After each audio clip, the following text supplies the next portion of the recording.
Hi friends, welcome back to my channel. ఈరోజు topic వచ్చేసి March 10th current affairs video. So ఎవరైనా మన ఛానల్ని కొత్తగా చూస్తున్నట్లయితే ప్లీజ్ సబ్స్క్రైబ్ చేసుకోండి. అదేవిధంగా ఎవరికైనా యూస్ఫుల్ అవుతుందంటే ప్లీజ్ షేర్ చేయండి. లైక్ చేయడం మాత్రం అసలు మర్చిపోతుంది. ఈరోజు ఫస్ట్ టాపిక్ చూస్తే కనుక ఒక టైగర్ రిజర్వ్ని కేంద్ర ప్రభుత్వం ప్రకటించడం జరిగింది. సో ఎన్నో టైగర్ రిజర్వ్ అంటే 58వ టైగర్ రిజర్వ్గా మాధవ్ నేషనల్ పార్క్ని ప్రకటించడం జరిగింది కేంద్ర ప్రభుత్వం. సో ఈ మాధవ్ నేషనల్ పార్క్ వచ్చేసి ఏ రాష్ట్రంలో ఉంది అంటే మధ్యప్రదేశ్ రాష్ట్రంలో ఈ మాధవ్ నేషనల్ పార్క్ ఉంది. సో ఈ నేషనల్ పార్క్తో కలుపుకొని మధ్యప్రదేశ్లో ఇప్పుడు ఎన్ని టైగర్ రిజర్వ్లు ఉన్నాయంటే 9 టైగర్ రిజర్వ్లు ఉండడం జరిగింది. మధ్యప్రదేశ్లో మాధవ్ నేషనల్ పార్క్ ఈ టైగర్ రిజర్వ్ని కలుపుకొని ఇప్పటివరకు 8 ఉంటాయి. ఈ యొక్క టైగర్ రిజర్వ్ యాడ్ అవ్వడంతో ఇప్పుడు మధ్యప్రదేశ్ రాష్ట్రంలో 9 టైగర్ రిజర్వ్లు అనేవి ఉండడం జరిగింది. సో గుర్తుంచుకోండి, ఇప్పుడు మాధవ్ నేషనల్ పార్క్ వచ్చేసి భారతదేశంలో వచ్చేసి 58వ టైగర్ రిజర్వ్ అండ్ మధ్యప్రదేశ్లో వచ్చేసి 9th టైగర్ రిజర్వ్గా నిలిచింది. సో దీని యొక్క విస్తీర్ణం చూస్తే కనుక 355 చదరపు కిలోమీటర్ల విస్తీర్ణం ఉంది. సో దీన్ని మాధవ్ నేషనల్ పార్క్గా ఎప్పుడు ఏర్పాటైందంటే 1958లో నేషనల్ పార్క్గా పరిగణించడం జరిగింది. సో ఈ టైగర్ రిజర్వ్లో ఇప్పుడు ప్రజెంట్ ఎన్ని పులులు ఉన్నాయి అంటే 5 పులులు ఉండడం జరిగింది. మరి ఇప్పటివరకు ఉన్న టైగర్ రిజర్వ్ చూస్తే కనుక Kanha, Satpura, Bandhavgarh, Pench, Sanjay Dubri, Panna, Veerangana Durgavati and Ratapani tiger reserve. So ఇక్కడ దీన్ని గుర్తుంచుకోండి, ఇది 2024లో 57th టైగర్ రిజర్వ్గా నిలిచింది. ఏది అంటే Ratapani tiger reserve 57th tiger రిజర్వ్గా నిలిచింది. సో ఇది కూడా మధ్యప్రదేశ్లోనే ఉంది. ఇప్పుడు నెక్స్ట్ 58th టైగర్ రిజర్వ్ కూడా మధ్యప్రదేశ్ నుండే సెలెక్ట్ అవ్వడం జరిగింది, Madhav national park. So 57th and 58th 2 tiger reserve కూడా ఏ రాష్ట్రానికి చెందినవి అంటే మధ్యప్రదేశ్కే చెందినవని గుర్తుంచుకోండి. నెక్స్ట్ ఇంకొకటి 56th టైగర్ రిజర్వ్ వచ్చేసి గురు ఘాసీదాస్ తామోర్ పింగ్లా టైగర్ రిజర్వ్ ఏ రాష్ట్రానికి చెందిందో కామెంట్ చేయండి. Guru Ghasidas Tamor Pingla tiger reserve 56th tiger reserve అనమాట. సో ఏ రాష్ట్రానికి చెందిందో ప్లీజ్ కామెంట్ చేయండి. అయితే ఇక్కడ పులుల కౌంట్ చూస్తే కనుక మన దేశంలో ఇప్పటివరకు ఎన్ని ఉన్నాయి అంటే గణన ప్రకారం రీసెంట్ సెన్సస్ ప్రకారం 3167 పులులు ఉన్నవి మన భారతదేశంలో ఉన్నాయి. అంటే ప్రపంచంలో 70% వచ్చేసి మన భారతదేశంలోనే ఉన్నాయి. ప్రపంచంలో మొత్తం ఉన్న పులుల జనాభాలో చూస్తే 70% మన భారతదేశంలోనే ఉండడం జరిగింది. సో ఇక్కడ గుర్తుంచుకోండి, మొత్తం భారతదేశంలో 3167 పులులు ఉండడం జరిగింది.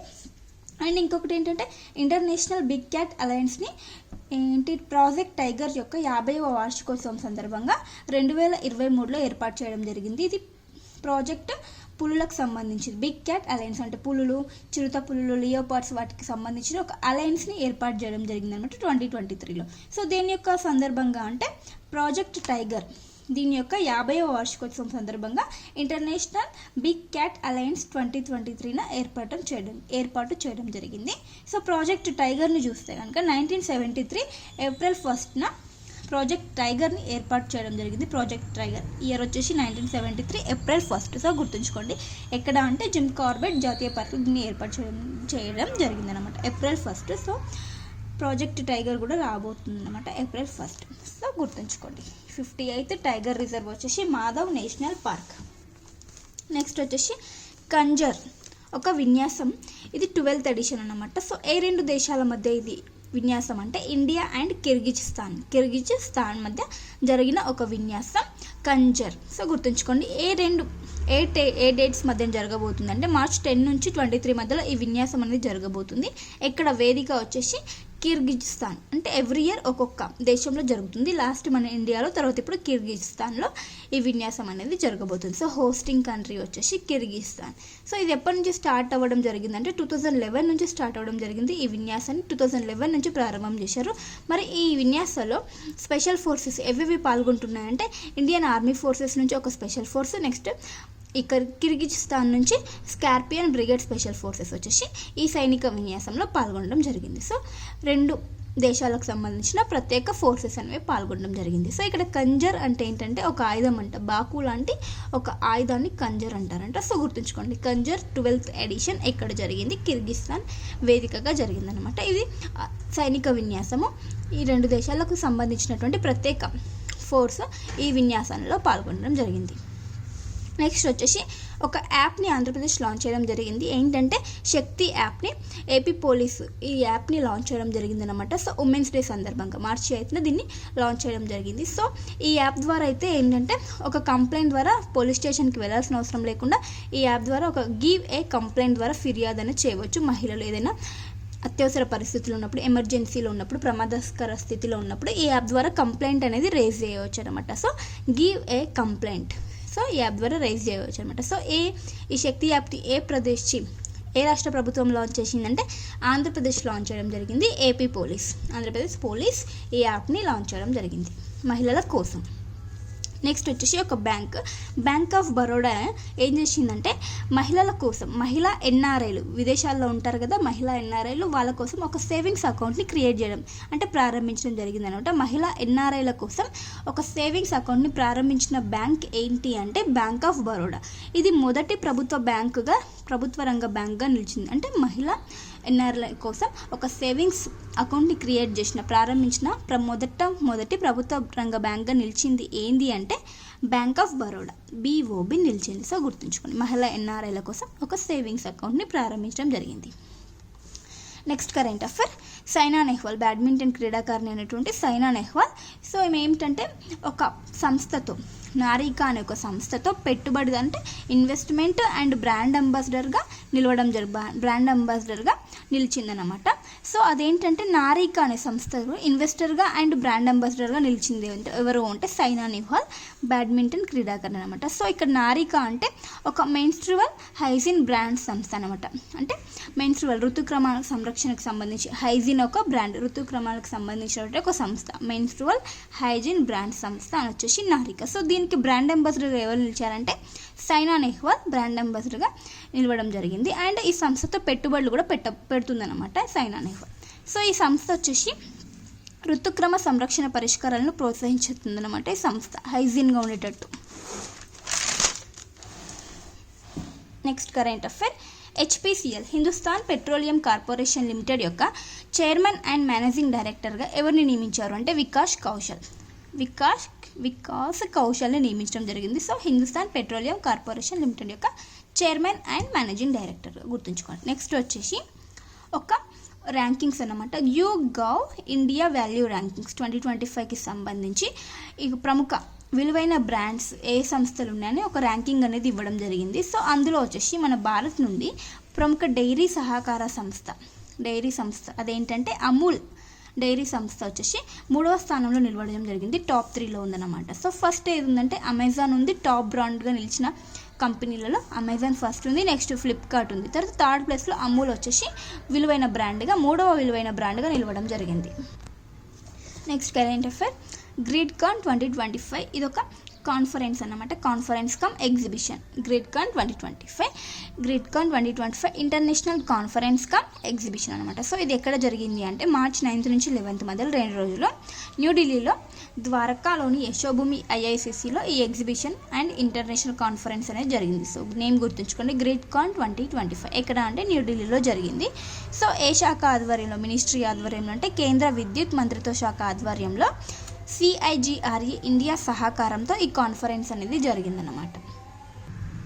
సో దీని యొక్క ముఖ్య ఉద్దేశం ఏంటంటే భారతీయ విద్యుత్ గృహాన్ని బలోపేతం చేయడం అండ్ పునరుత్పాదక ఇంధనానికి సంబంధించి ఆ రంగంలో ఆవిష్కరణలను ప్రోత్సహించడం అనేది ఈ కాన్ఫరెన్స్ యొక్క ముఖ్య ఉద్దేశం. సో దీన్ని ఎవరు ప్రారంభించారంటే కేంద్ర మంత్రి అయినటువంటి శ్రీ మనోహర్ లాల్ అండ్ కేంద్ర సహాయ మంత్రి అయినటువంటి శ్రీపద్ యెస్సో నాయక్ వీరిద్దరు కలిసి ఈ ఎగ్జిబిషన్ని ప్రారంభించడం జరిగింది న్యూఢిల్లీలో.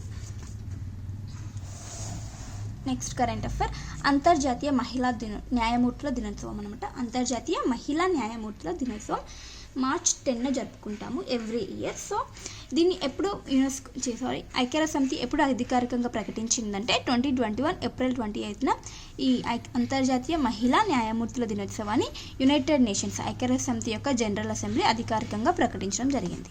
మార్చ్ 10న అంతర్జాతీయ మహిళా న్యాయమూర్తుల దినోత్సవం మనం జరుపుకుంటాం. Next ICC champions trophy 2025. ICC champions trophy 2025 winner team ఏంటి వచ్చేసి ఇండియా విన్నింగ్ టీం అన్నమాట. దేనిపై గెలిచిందంటే న్యూజిలాండ్పై గెలవడం జరిగింది ఇండియా. సో ఇది ఎన్నవ ఎడిషన్ అంటే 9th ఎడిషన్. ఇది ఎప్పుడు స్టార్ట్ అయింది, ఇంటర్నేషనల్ క్రికెట్ కౌన్సిల్ ఎప్పుడు ఏర్పడిందంటే 1909లో ఇంటర్నేషనల్ క్రికెట్ కౌన్సిల్ అనేది ఏర్పాటు అవ్వడం జరిగింది. దీని యొక్క హెడ్ క్వార్టర్ వచ్చేసి దుబాయ్లో ఉంది హెడ్ క్వార్టర్. సో దీనికి ప్రజెంట్ ఇప్పుడు చైర్మన్గా ఎవరు ఉన్నారంటే మన భారతీయ వ్యక్తి అయినటువంటి జైషా. ఐసీసీ యొక్క చైర్మన్ ఎవరు, జైషా ప్రజెంట్ చైర్మన్గా ఉన్నాడు ఇంటర్నేషనల్ క్రికెట్ కౌన్సిల్కి. సో ఇతను మన భారతీయుడు. సో గుర్తుంచుకోండి క్రికెట్ కౌన్సిల్కి చైర్మన్ ఎవరు. నెక్స్ట్ ఈ ఫైనల్ మ్యాచ్ వచ్చేసి ఎక్కడ జరిగిందంటే దుబాయ్లో జరిగింది. ఇండియా వర్సెస్ న్యూజిలాండ్ ఎక్కడ జరిగింది, దుబాయ్లో జరిగింది. సో ఇండియా వచ్చేసి విన్నింగ్ టీం అనమాట. సో మరి ఐసీసీ ఛాంపియన్స్ ట్రోఫీ 2025 టోటల్గా జరిగిన మొత్తం ఈ ఈవెంట్కి ఆతిథ్య దేశం వచ్చేసి పాకిస్తాన్లో జరిగింది. సో అయితే మన ఇండియాకి జరిగే మ్యాచెస్ ఏవైతే ఉంటాయో వాటిని దుబాయ్లో ఏర్పాటు చేయడం జరిగింది హైబ్రిడ్ మోడ్లో.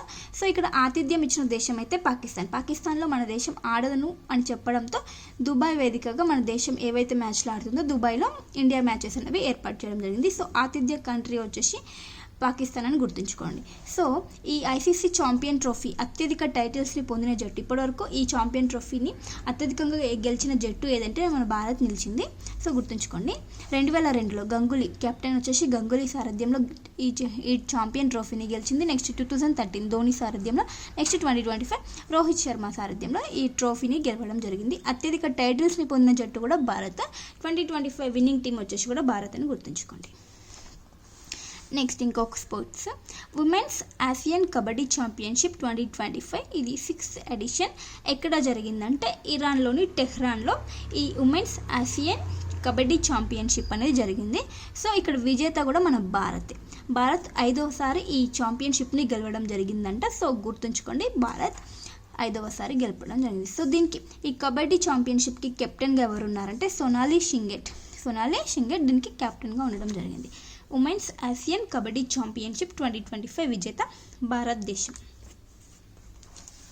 నెక్స్ట్ ఇంకొకటి ఇంపార్టెంట్, చేతి రాతతో బడ్జెట్ అనేది రూపకల్పన చేసిన రాష్ట్రం ఏది అంటే బడ్జెట్ని హ్యాండ్ రైటింగ్తో రాసి బడ్జెట్ని ప్రవేశపెట్టడం జరిగింది. అంటే ఏ రాష్ట్రం అంటే ఛత్తీస్గఢ్ రాష్ట్రం చేతి రాతతో బడ్జెట్ని తయారు చేసిందంట. సో ఈ సంవత్సరానికి గాను 2025-26 ఆర్థిక సంవత్సరానికి ఈ బడ్జెట్ని చేతి రాత హ్యాండ్ రైటింగ్తో రాయడం జరిగింది. ఎవరు అంటే ఛత్తీస్గఢ్ యొక్క ఆర్థిక మంత్రి అయినటువంటి ఓపీ చౌదరి ఈ బడ్జెట్ని తయారు చేయడం జరిగింది. ఈ బడ్జెట్ని తయారు చేసిన ఆర్థిక మంత్రి ఎవరు, ఓపీ చౌదరి. సో ప్రజెంట్ ఛత్తీస్గఢ్లో బీజేపీ పార్టీ అధికారంలో ఉందన్నమాట. సో టోటల్గా 100 పేజెస్లో హిందీతో ఈ బడ్జెట్ని క్రియేట్ చేశారు, అంటే రాయడం జరిగింది. సో టోటల్గా ఎన్ని లక్షలతో బడ్జెట్ని ప్రవేశపెట్టారంటే 1.65 లక్షల కోట్లతో ఈ బడ్జెట్ని ప్రవేశపెట్టడం జరుగుతుంది. సో ఇక్కడ ఆర్థిక మంత్రి అని ఓపీ చౌదరి అని చెప్పాను కదా, ఇతను ఒక ఐఏఎస్ అధికారి అండ్ ఇంతకుముందు కలెక్టర్గా విధులు నిర్వహించాడు. సో ఇతను ఒక హ్యాండ్ రైటింగ్తో బడ్జెట్ అనేది తయారు చేయడం జరిగింది. సో ప్రజెంట్ సీఎం ఎవరున్నారంటే విష్ణుదేవ్ సాయి, బీజేపీ పార్టీకి చెందినటువంటి విష్ణుదేవ్ సాయి ఛత్తీస్గఢ్ యొక్క సీఎంగా ఉన్నారు. సో గుర్తుంచుకోండి ఓపీ చౌదరి. చేతిరాతతో బడ్జెట్ని రూపకల్పన చేసిన ఆర్థిక మంత్రి ఎవరు అంటే ఓపీ చౌదరి. స్టేట్ వచ్చేసి ఛత్తీస్గఢ్ రాష్ట్రం. నెక్స్ట్ పార్లమెంట్ బడ్జెట్ సమావేశాలు అనేవి స్టార్ట్ అవ్వడం జరిగింది. ఈ రోజున స్టార్ట్ అవ్వాయి March 10th. సో ఎప్పటి వరకు కొనసాగుతాయి అంటే April 4th వరకు కొనసాగడం జరుగుతుంది పార్లమెంట్ యొక్క బడ్జెట్ సమావేశాలు. అయితే తొలి విడత వచ్చేసి ఇది సెకండ్ విడత. తొలి విడత ఇంతకుముందే కంప్లీట్ అవ్వడం జరిగింది, సెకండ్ విడత. నెక్స్ట్ ఒక చిప్, స్వదేశీ మైక్రోచిప్ని ఉస్మానియా విశ్వవిద్యాలయం యొక్క ఇంజనీరింగ్ కళాశాల విద్యార్థులు అభివృద్ధి చేయడం జరిగిందనమాట. సో ఆ చిప్ పేరు వచ్చేసి ఫ్రీక్వెన్సీ సింథసైజర్ చిప్. ఇది స్వదేశీ మైక్రోచిప్. అభివృద్ధి చేస్తున్న విశ్వవిద్యాలయం వచ్చేసి ఉస్మానియా విశ్వవిద్యాలయం. సో ఇక్కడ కేంద్ర ప్రభుత్వం యొక్క చిప్స్ టు స్టార్టప్ అనే పథకం కింద 5 కోట్లు కేటాయించడం జరిగింది. సో ఈ పథకం ఈ యొక్క అమౌంట్తో ఈ ఫ్రీక్వెన్సీ సింథసైజర్ చిప్ని అభివృద్ధి చేస్తున్నారు. సో ఇది 6 monthsలో అందుబాటులోకి రాబోతుంది. కేంద్ర ప్రభుత్వం ఆమోదించిన తర్వాత ఇది 6 monthsలో అందుబాటులోకి రాబోతుంది. సో ఫ్రీక్వెన్సీ సింథసైజర్ చిప్, స్వదేశీ మైక్రోచిప్. నెక్స్ట్ ఇక్కడ ఆరంబ్ అంటే ఒక బస్టర్డ్ పిల్ల అన్నమాట. తొలి గ్రేట్ ఇండియన్ బస్టర్డ్ పిల్ల. తొలి అని ఎందుకు అన్నాను అంటే ఇక్కడ కృత్రిమ గర్భధారణ ద్వారా జన్మించిందన్నమాట ఈ ఆరంబ్. కృత్రిమ గర్భధారణ ద్వారా జన్మించిన తొలి గ్రేట్ ఇండియన్ బస్టర్డ్ పిల్ల, మేల్ బేబీ బాయ్. అయితే కృత్రిమ గర్భధారణ ద్వారా జన్మించింది. సో దానికి ఆరంబ్ అనే నేమ్ని పెట్టడం జరిగిందనమాట. సో ఎక్కడ అంటే రాజస్థాన్లోని డిజర్ట్ నేషనల్ పార్క్లో ఒక బ్రీడింగ్ సెంటర్లో ఈ పిల్ల అనేది జన్మించడం జరిగింది కృత్రిమ గర్భధారణ ద్వారా. సో ఇది వచ్చేసి గ్రేట్ ఇండియన్ బస్టర్డ్ వచ్చేసి IUCN రెడ్ లిస్ట్లో ఉండడం జరిగింది. అంటే అంతరించిపోవడానికి సిద్ధంగా ఉన్న జాతి ఇది. అందులో ఈ గ్రేట్ ఇండియన్ బస్టర్డ్ కూడా ఉంది. సో వాటిని మళ్ళీ పునరుద్భవించాలంటే మళ్ళీ వాటిని తీసుకురావాలి అని కృత్రిమ గర్భధారణ ద్వారా ప్రయోగం చేపట్టడం జరిగింది. సో గుర్తుంచుకోండి, ఆరంభ అంటే ఏంటి? కృత్రిమ గర్భధారణ ద్వారా జన్మించిన తొలి great Indian bustard. Next current affair, Garimella Balakrishna Prasad రీసెంట్గా మరణించడం జరిగింది. ఇతను ఎవరు అంటే TTD ఆస్థాన గాయకుడు, సంగీత విద్వాంసుడు అన్నమాట. సో ఇతను అన్నమాచార్య కీర్తనల యొక్క స్వరకర్త. సో ఇతను మార్చి 9న మరణించడం జరిగింది. గరిమెల్ల బాలకృష్ణ ప్రసాద్ ఆంధ్రప్రదేశ్కి చెందిన వ్యక్తి. నెక్స్ట్ కరెంట్ అఫైర్, నకిలీ బాంబు బెదిరింపు ఈమెయిల్స్ను గుర్తించే ఒక AIని అభివృద్ధి చేసిన సంస్థ వచ్చేసి నేషనల్ ఫోరెన్సిక్ సైన్స్ యూనివర్సిటీ భోపాల్లో ఉంది. ఈ యూనివర్సిటీ వచ్చేసి నకిలీ బాంబు బెదిరింపు ఈమెయిల్స్ అయితే వస్తాయి కదా, సో వాటిని గుర్తిస్తుంది అన్నమాట. వాటి యొక్క లొకేషన్ ఇది ఫేకా ట్రూనా అన్నట్టు ఈ యొక్క గుర్తించే AIని అభివృద్ధి చేసిన యూనివర్సిటీ ఏంటొచ్చే నేషనల్ ఫోరెన్సిక్ సైన్స్ యూనివర్సిటీ అభివృద్ధి చేయడం జరిగింది. ఎక్కడ ఉందంటే భోపాల్లో ఉంది. నెక్స్ట్ కరెంట్ అఫైర్, చైనా మరి యొక్క నూతన కృత్రిమ మేధ మోడల్ని ఆవిష్కరించింది. ఆర్టిఫిషియల్ ఇంటెలిజెన్స్ని ఇంకొక దాన్ని ఆవిష్కరించడం జరిగింది. దాని నేమ్ వచ్చేసి మనూస్ AI. ఇది మళ్ళీ ఇంకొకటి కృత్రిమ మేధ మోడల్ అనమాట, AI మోడల్ అనమాట. సో ఏ సంస్థ దీన్ని అభివృద్ధి చేసిందంటే స్టార్టప్ వచ్చేసి మోనికా అనే సంస్థ మనూస్ అనే AIని క్రియేట్ చేయడం జరిగింది. ఆర్టిఫిషియల్ ఇంటెలిజెన్స్ మోడల్ని క్రియేట్ చేయడం జరిగింది. సో ఇది ఏం చేస్తుంది అంటే కొత్త వెబ్సైట్ని క్రియేట్ చేయడంలో, విహారయాత్రలు ఏవైతే ఉంటే వాటికి పర్ఫెక్ట్ ప్లానింగ్స్ చేయడంలో, నెక్స్ట్ స్టాక్ మార్కెట్ని ఈజీగా అనలైసిస్ చేయడంలో ఈ AI మోడల్ అనేది యూజ్ అవుతుందంట. సో గుర్తుంచుకోండి, మనూస్ AI మోడల్ ఏ దేశానికి చెందింది అంటే చైనాకి చెందింది. చైనా ఆల్రెడీ ఇంతకుముందు ఒకటి DeepSeek అనే ఒక AI మోడల్ని ప్రవేశపెట్టింది. సో గుర్తుంచుకోండి, వివిధ దేశాలు వివిధ AI మోడల్స్ని ప్రవేశపెట్టడం జరుగుతుంది. సో అన్నీ ఒక ఆర్డర్లో రాసుకొని గుర్తుంచుకోండి. నెక్స్ట్ వచ్చేసి DRDO ఒక హైపర్సోనిక్ బ్రహ్మాస్త్ర క్షిపణిని అభివృద్ధి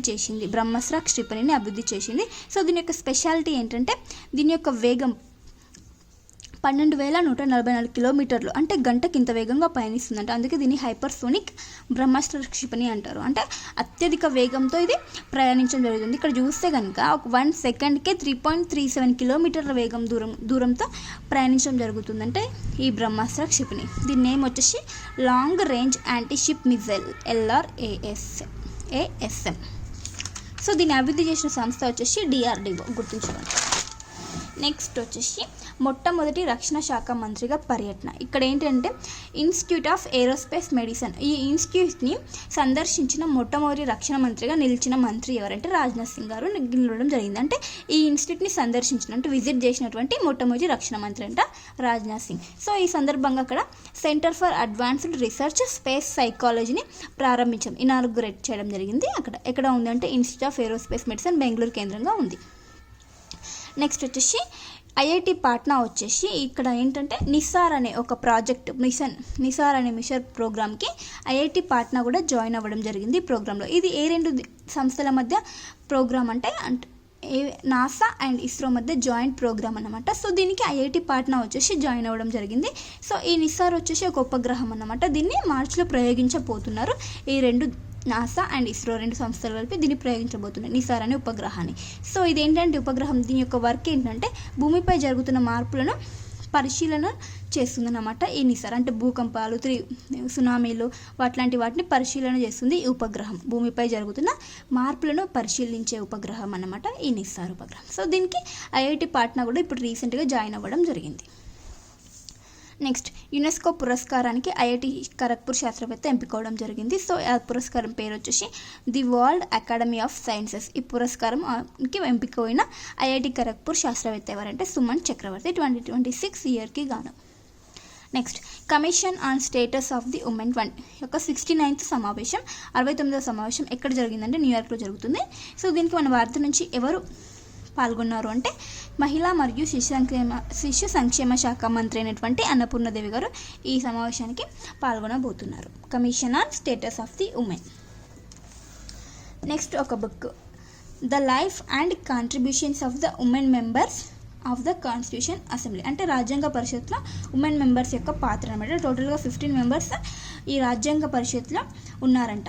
సో 15 మెంబర్స్ మహిళలు ఉన్నారంట. సో ఆ బుక్ వచ్చేసి the life and contributions of the women members of the constitution assembly book. ఇందులో ఈ పరిషత్లో మహిళల యొక్క పాత్ర గురించి వివరించడం జరిగింది. సో బుక్ నేమ్ గుర్తుంచుకోండి.